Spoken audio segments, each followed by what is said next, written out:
भारत को घेरने की कोशिश तेज हो गई है।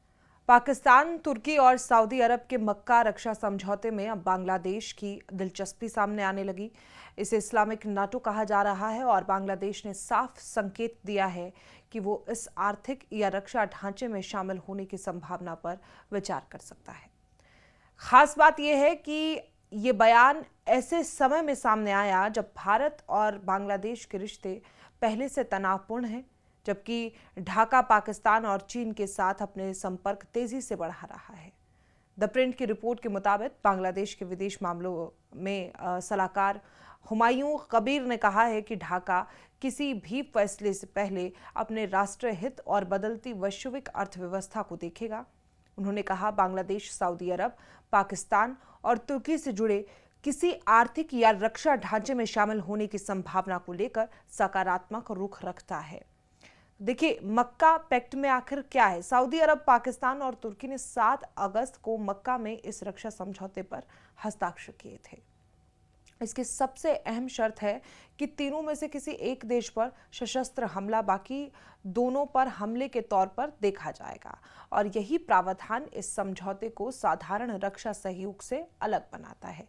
हालांकि इसे अभी नाटो जैसा पूर्ण सैन्य गठबंधन कहना जल्दबाजी होगी, क्योंकि इसके पास नाटो जैसी साझा सैन्य कमान और युद्ध में उतरने से जुड़े नियम नहीं है।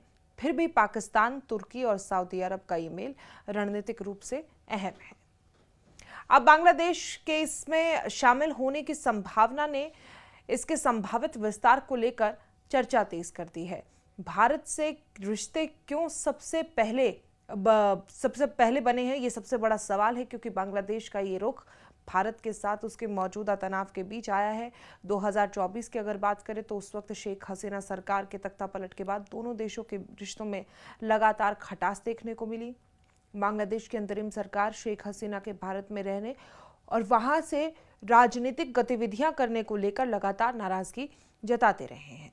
भारत और बांग्लादेश के बीच तनाव का असर प्रधानमंत्री तारिक रहमान की संभावित नई दिल्ली यात्रा पर भी दिख रहा है। कबीर ने कहा है कि फिलहाल शीर्ष स्तर पर ये जो यात्रा की गई है उसमें जल्दबाजी में कोई औचित्य नहीं है उस यात्रा का। उनके मुताबिक दोनों देशों के बीच में खास मुद्दों पर सहमति और उचित माहौल बनना जरूरी है। उन्होंने कहा कि राष्ट्रीय हित से आगे जाकर शीर्ष स्तर की यात्रा को जल्दबाजी में करने का कोई भी औचित्य नहीं है। तो आपका क्या इस खबर पर मानना है? कमेंट बॉक्स में जरूर बताएं। फिलहाल के लिए मुझे दीजिए इजाजत। नमस्कार।